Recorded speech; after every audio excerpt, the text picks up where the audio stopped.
Hey YouTube, what's going on? It's your favorite axe slinger. Today in gear reviews, we're gonna go ahead and check out one hell of a really cool Les Paul.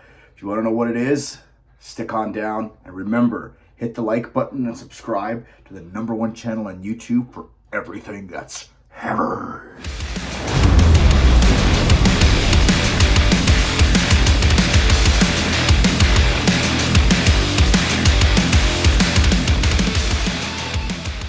All right, everybody, welcome on back.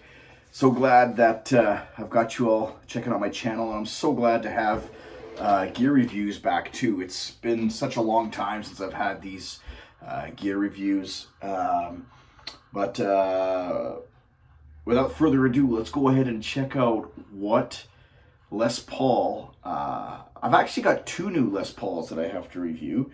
But for today's Les Paul, we're going to go ahead and check out the newest addition to the Jared James Nichols.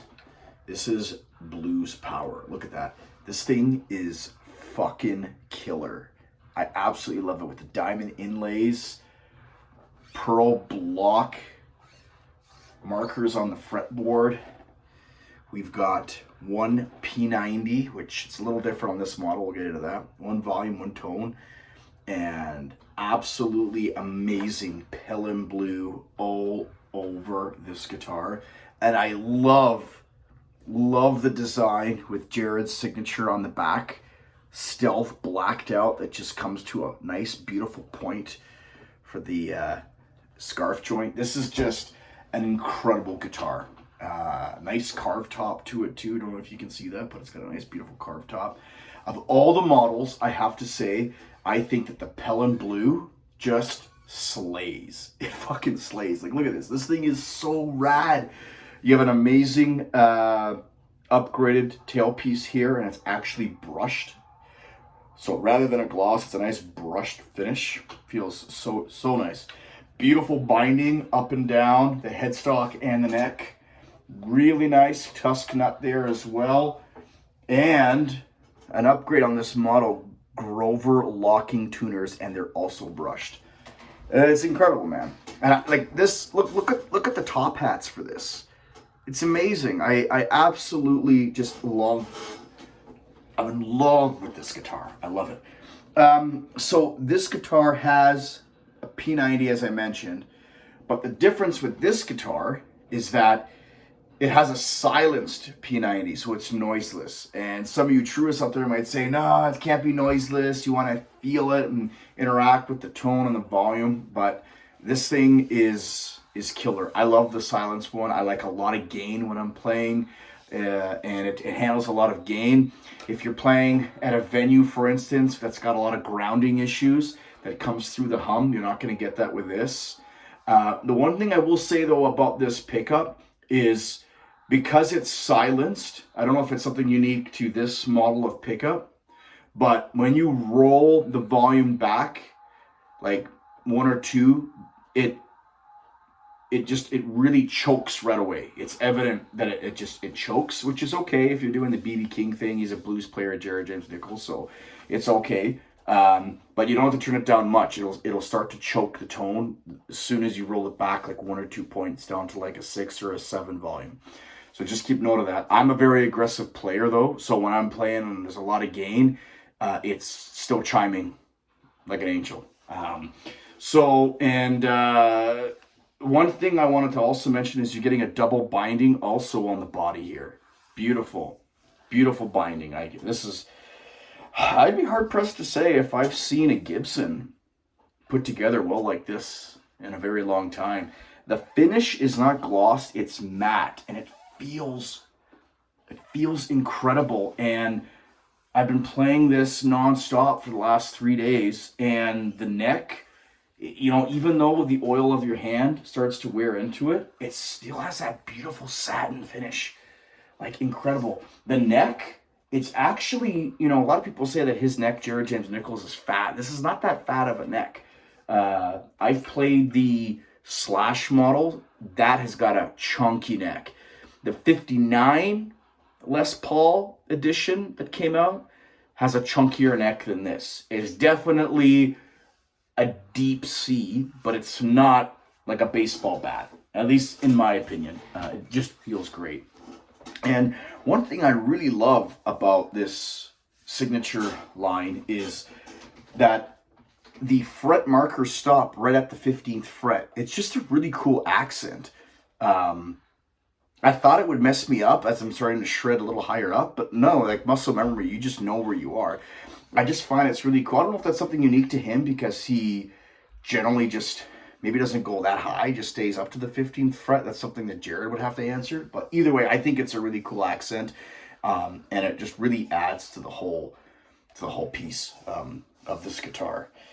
So yeah, what do you guys think? Do you like this guitar? Do you think it's cool? I think it's absolutely rad. I think it's absolutely killer. I've posted some videos not too long ago on this.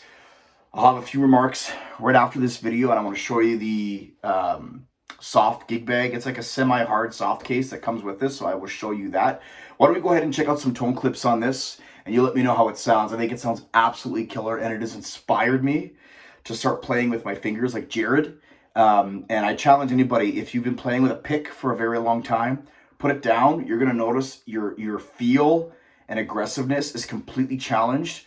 And in a weird way, I feel like my playing has improved. And I actually really love playing with just my fingers rather than a pick.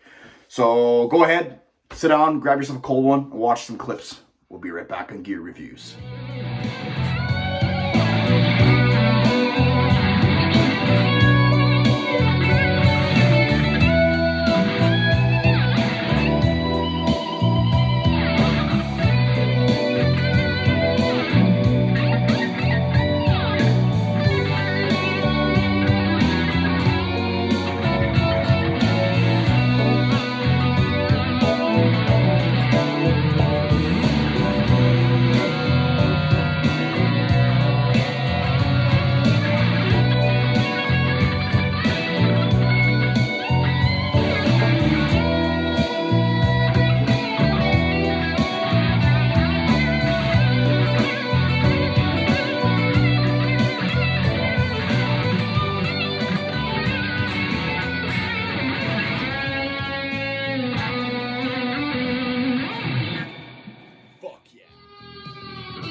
Alrighty, welcome on back. What'd you think? Did you like some of that shredding I was doing?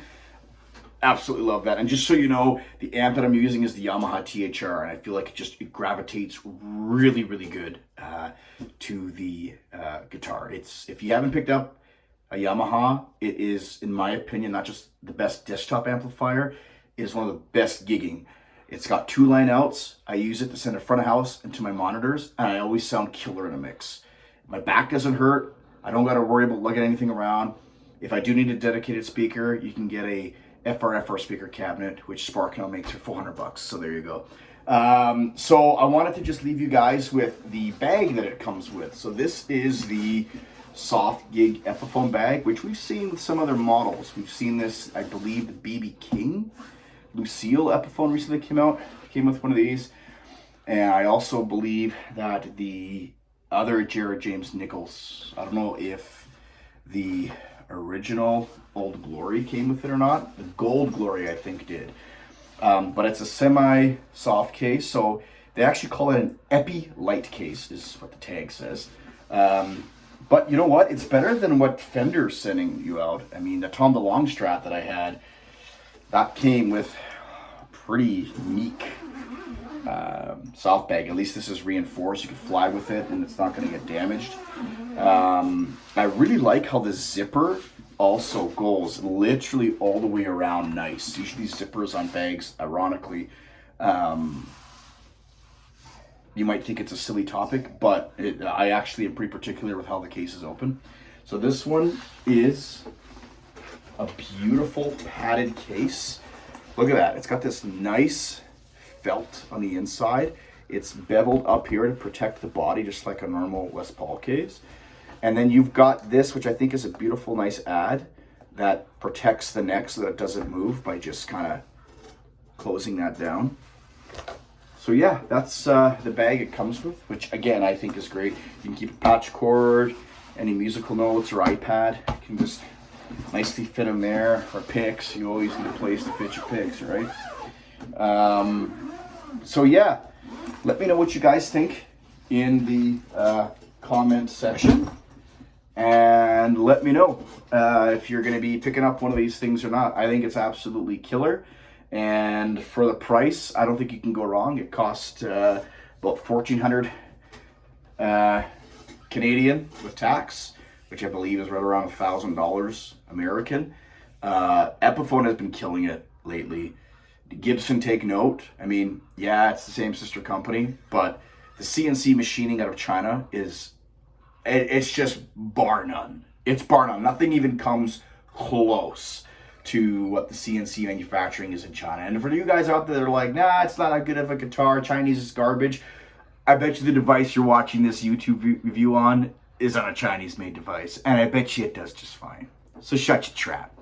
Anyway, thanks again for coming on down to the Axe Slingers channel. Remember to hit the bell, subscribe, like, share with your friends. Always new and exciting things coming from myself on this channel. I'm almost at 500 subscribers. If you could please share the good word. Let's try to get to 500 subscribers. It would really mean a lot to me as a nice Christmas or New Year's gift this year. All right, you guys take care, and remember, stay classy.